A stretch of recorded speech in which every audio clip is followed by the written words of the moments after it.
Hi guys, it's UG here. Welcome back to my channel. This is not a regular video. This is unlike the other videos that you see on my channel.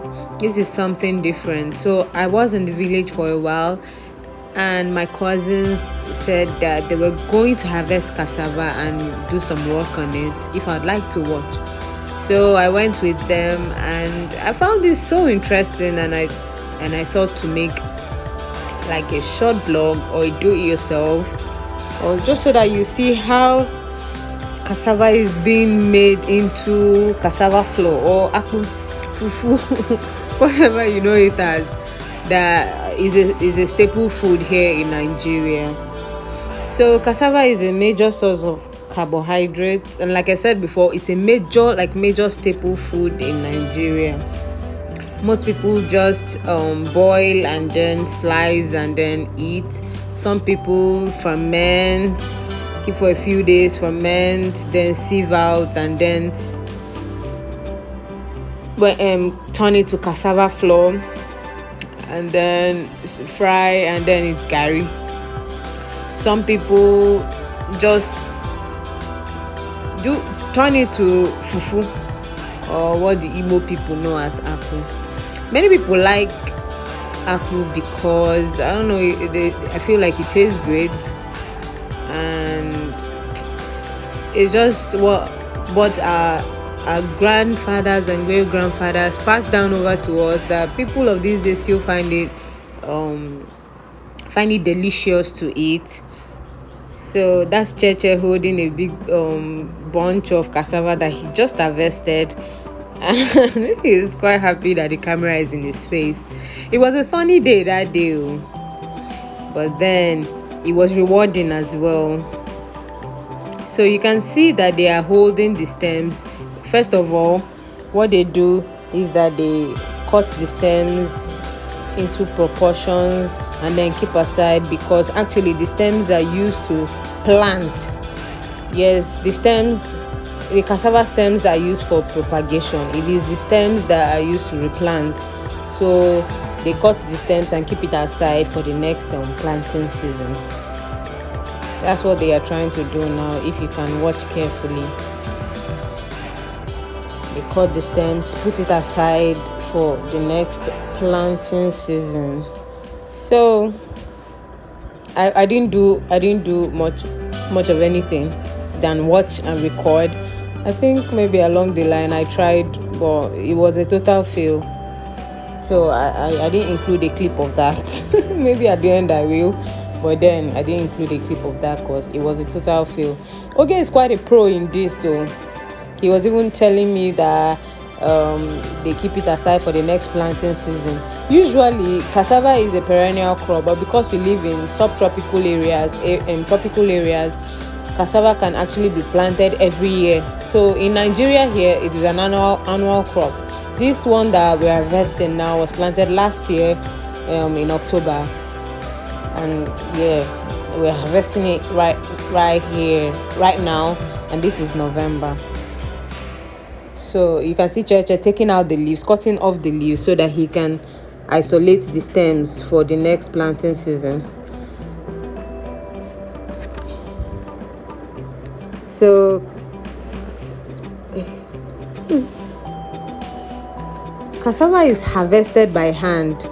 Yes, if you're wondering, cassava is harvested actually by hand. You see, Cheche holds the lower part of the stem.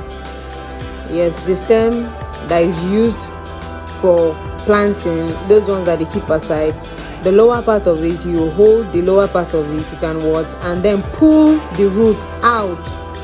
You pull the roots out of the ground and then remove it from the base of the plant.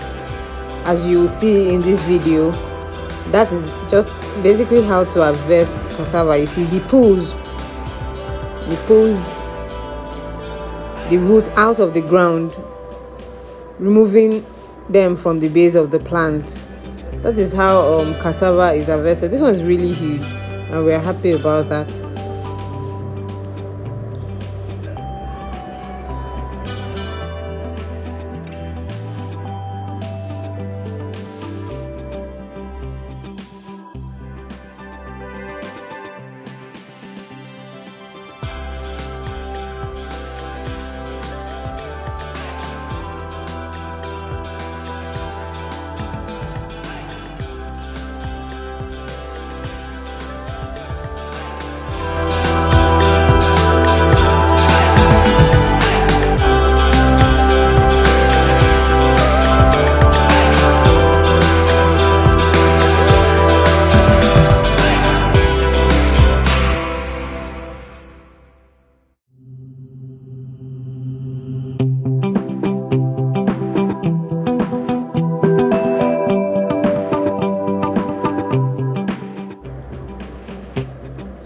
were making progress here, and were trying to pack some into a bowl. I was about leaving the farm, so I said they should put like some so that I can help take back to the house, so that I can just help out a bit. And they were making fun of me that I couldn't possibly carry all that they had harvested, so I had to carry that small thing that you saw in the bowl. So we're back now and we're peeling. I've already done some of the peeling, not most, and then we're just peeling now so that we can wash. This is another step in the preparation of our cassava. We peel and peel and peel and peel. Then we wash the cassava so that it can be clean, neat. After washing, we put it into these rubber bowls, and then we soak for up to 3 days, because brief soaking of 18 to 24 hours is not sufficient to remove the level or half the level of cyanide contained here. So soaking for about 2 to 3 days is necessary, is important to remove the level of toxins that are contained in cassava. So the societies, even though our grandfathers did not understand that that's what they were doing, they just noticed that if you do not soak enough, if you do not cook enough, if you do not allow the cassava to ferment enough, maybe the person that eats it becomes sick after eating it, or has diarrhea, and you get. So soaking, cooking, and fermentation, societies that traditionally eat cassava generally understands that these processes are necessary to avoid getting sick. And they weren't taught that in school. They weren't taught that in school at all. It was passed down from generation to generation. And even though most of them do not even understand why they do it, they just know that if you do not do it properly, you get sick. If you do not process cassava properly, you get sick. You get sick with diarrhea.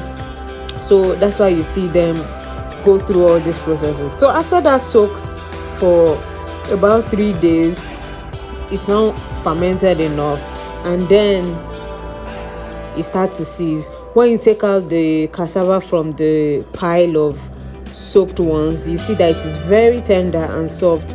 So you just put it in this sieve and try to turn it around like you see him do here, and then just take out the necessary item that you need.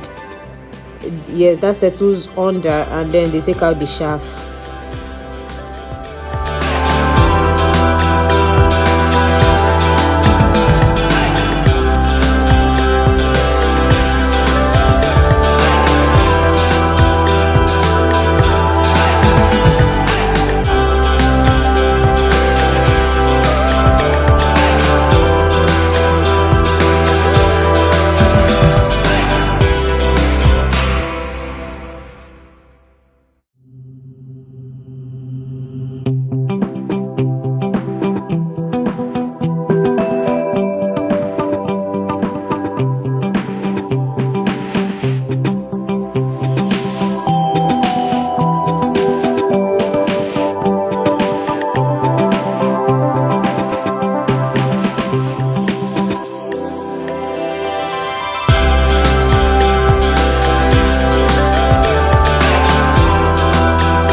Now we're putting it in this sack so that water can drain.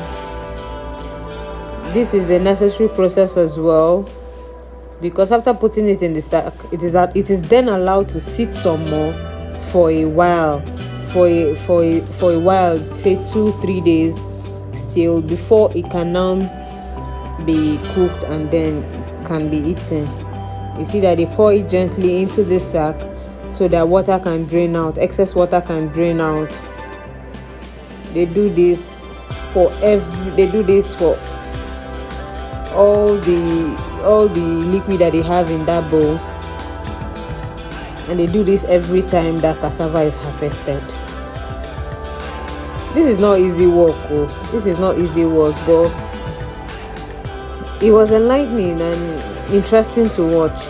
I've never seen the processing of cassava, so this was really interesting to film and then watch. I learned a lot, and I was able to understand why some of the actions that were taken, and then I even had to explain to them that, oh, okay, this is probably it. What happens if you don't do this? And they say, oh, this happens and that happens, and I learned a lot.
We tie now, and then we allow the water to drain out. You can see that we have our bags, 2 full bags, and you see water already draining out. So this is me and these pictures are really fun. Thank you for watching my video today. I hope you had a good time. Tell me in the comment section if you enjoyed it, and if you have any comments, or if you know any other way that cassava is being processed. Please subscribe to my video, subscribe to my channel, like my videos, and just come back for more content. Thank you. Bye.